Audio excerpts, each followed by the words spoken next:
بسم اللہ الرحمن الرحیم۔ السلام علیکم ناظرین، آج ہم قرآن پاک کی سورۃ اللہب کے تعارف، ترجمہ، شان نزول اور تفسیر پیش کرنے کی سعادت حاصل کریں گے۔ سورۃ اللہب قرآن حکیم کی 111ویں سورت ہے۔ یہ مکہ میں نازل ہوئی اور اس کی 5 آیات ہیں۔ اس سورت کا شان نزول یا بیک گراؤنڈ یہ ہے کہ یہ سورت آپ صلی اللہ علیہ وسلم کے چچا ابو لہب اور اس کی بیوی ام جمیل کے حوالے سے نازل ہوئی۔ ابو لہب کا اصل نام عبد العزیٰ تھا، یعنی عزیٰ بت کا بندہ، تو قرآن نے اس کے نام میں موجود شرک کے ایلیمنٹ کی وجہ سے اس کے اوریجنل نام کی بجائے اس کی کنیت یعنی ابو لہب سے اس کو مخاطب کیا۔ لہب عربی زبان میں شعلے کو کہتے ہیں، چونکہ اس کا چہرہ نہایت سرخ تھا اور دور سے دیکھنے پر شعلے کی طرح لگتا تھا، جس کی وجہ سے اس کی کنیت ابو لہب پڑ گئی۔ آپ صلی اللہ علیہ وسلم کو نبوت ملنے کے کچھ ہی عرصے کے بعد جب آپ کو یہ حکم دیا گیا کہ وَأَنذِرْ عَشِيرَتَكَ الْأَقْرَبِينَ، کہ آپ اپنے قریبی لوگوں کو بھی اس کے بعد ڈرانا شروع کریں، پبلکلی دعوت کو اناؤنس کریں، تو آپ نے کوہ صفا پر کھڑے ہو کر یہ اعلان کیا تھا، اور تمام فریقوں کو جمع کرنے کے بعد وہاں پر دعوت دین کا کام جب شروع کیا اور ان کو اللہ کی عبادت کی طرف جب بلایا، تو اس وقت ابو لہب نے سب سے پہلے آپ کے حوالے سے یہ الفاظ استعمال کیے کہ نعوذ باللہ تبا لک لہذا جمعتنا، یعنی آپ صلی اللہ علیہ وسلم کے بارے میں یہ کہا کہ آپ نعوذ باللہ ہلاک ہو جائیں کہ آپ نے اس لیے ہمیں یہاں جمع کیا، اور یہ کہا کہ آپ کے ہاتھ ٹوٹ جائیں نعوذ باللہ۔ تو اللہ تعالیٰ نے آپ صلی اللہ علیہ وسلم کو کہا کہ آپ کے نہیں بلکہ ابو لہب کے ہاتھ ٹوٹ جائیں، اور آپ نہیں بلکہ ابو لہب تباہ و برباد ہو جائے۔ اب ابو لہب چونکہ مکہ کا خوبصورت ترین سردار تھا، اس کی بیوی بھی ام جمیل نہایت خوبصورت خاتون تھی، اور یہ دونوں مکہ کی ایلیٹ کلاس سے تعلق رکھتے تھے، کیونکہ ابو لہب حرم کا وزیر خزانہ تھا۔ لیکن چونکہ وہ اس اتنے بڑے بھیانک جرم کا ارتکاب کر بیٹھا کہ رسول اللہ صلی اللہ علیہ وسلم کے بارے میں تمام قبیلوں اور تمام افراد کے سامنے پبلکلی اس طرح کی بددعائیہ کلمات آپ صلی اللہ علیہ وسلم کے بارے میں کہنے کے نتیجے میں اللہ تعالیٰ نے اس کو سزا دی۔ اس کا انجام یہ ہوا کہ بدر کے دن اس کے جسم کے اوپر ایک پھوڑا نمودار ہوا، اور وہ پھوڑا یا گلٹی اس قدر سویر ہو گئی کہ اس کے اپنے خاندان والوں نے خود سے الگ کر دیا، اور ایسے ہی کچھ دن کے بعد اس کی ڈیتھ ہو گئی، اور اس کی ڈیڈ باڈی 3 دن تک پڑی رہی، کوئی اس کے قریب نہیں گیا، یہاں تک کہ 3 دن بعد اس کے خاندان والوں نے حبشی غلاموں کو پیسے دے کر ایک گڑھا کھدوایا، اور ان کے ذریعے سے اس کی ڈیڈ باڈی کو اس کے اندر پھینکا گیا۔ یہ اس کا بھیانک انجام ہوا۔ حالانکہ یہ اکثر کہا کرتا تھا کہ اگر محمد مجھ پر عذاب بھی لے آتا ہے تو میں اس قدر مالدار ہوں اور اتنے بڑے خاندان اور فیملی والا ہوں کہ میں اپنے آپ کو پروٹیکٹ کر لوں گا۔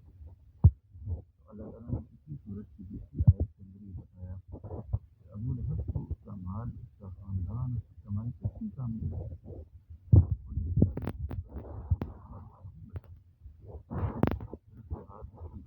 زمین کا ذکر کیا گیا، اور اس کی بھی سزا کا ذکر کیا گیا کہ اس کی بیوی حمالۃ الحطب والی ہے، یعنی اس کی حرکتیں ایسی ہیں کہ یہ اپنی حرکتوں کے ذریعے سے اپنے شوہر کے آگ کے گڑھے کو بھڑکانے کے لیے ایندھن لا رہی ہے، اور اس کے گلے میں کھجور کی رسی ہے، یعنی اس کے گلے میں جو ہار ہے وہی اس کا پھندا بنے گا۔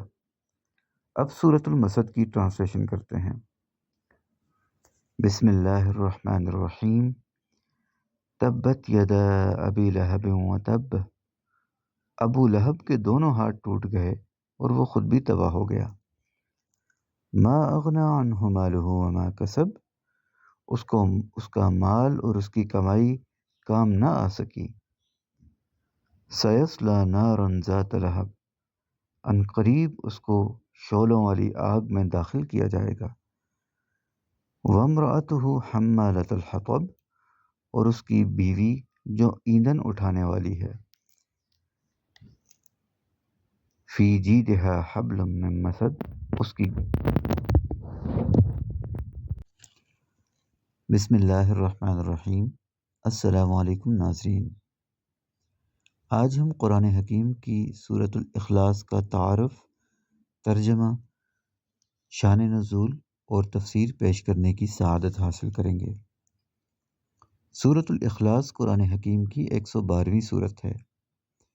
یہ مکی سورت ہے اور اس کی 4 آیات ہیں۔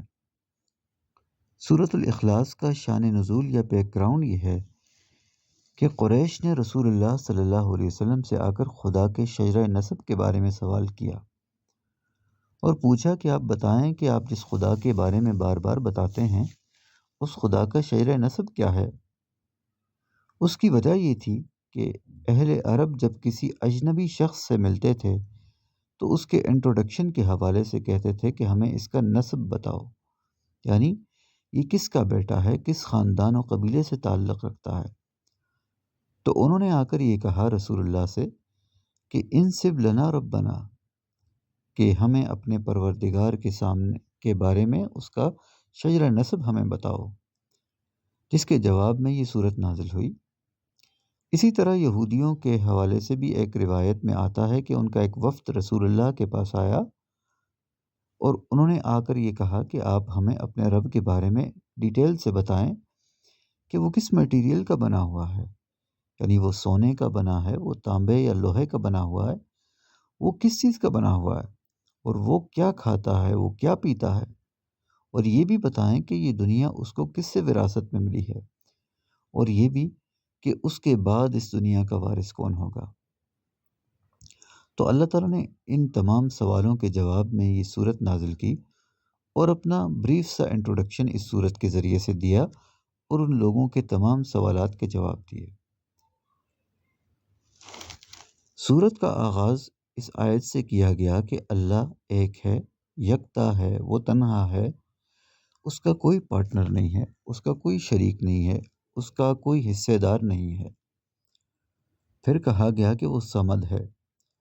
صمد کا معنی صرف بے نیاز نہیں، بلکہ صمد کا مطلب وہ ایسا بے نیاز ہے کہ تمام کی تمام مخلوق اس کی نیاز مند اور محتاج بھی ہے۔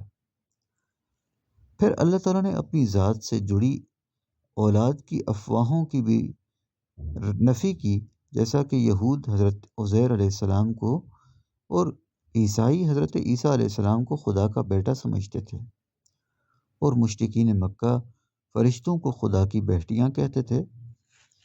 سو یہاں خدا نے اپنے حوالے سے خاندان کی مکمل نفی کی کہ میری کوئی اولاد نہیں ہے اور میں بھی کسی کی اولاد نہیں ہوں، یعنی یہ بتا دیا کہ یہ دنیا مجھے وراثت میں نہیں ملی، بلکہ میں ہمیشہ سے اس کا اکیلا مالک ہوں اور میرا کوئی ہمسر نہیں۔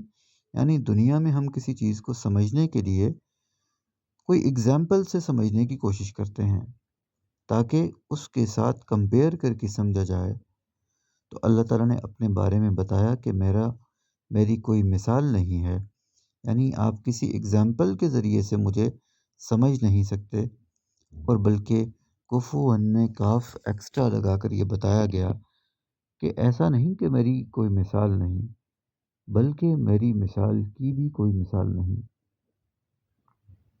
اب سورۃ الاخلاص کی ٹرانسلیشن کرتے ہیں۔ بسم اللہ الرحمن الرحیم۔ قل هو اللہ احد، کہہ دیجئے کہ اللہ اکیلا ہے۔ اللہ الصمد، اللہ بے نیاز ہے۔ لم یلد ولم یولد، اس کی کوئی اولاد نہیں اور وہ بھی کسی کی اولاد نہیں۔ ولم یکن لہ کفوا احد، اور اس کا کوئی ہمسر نہیں۔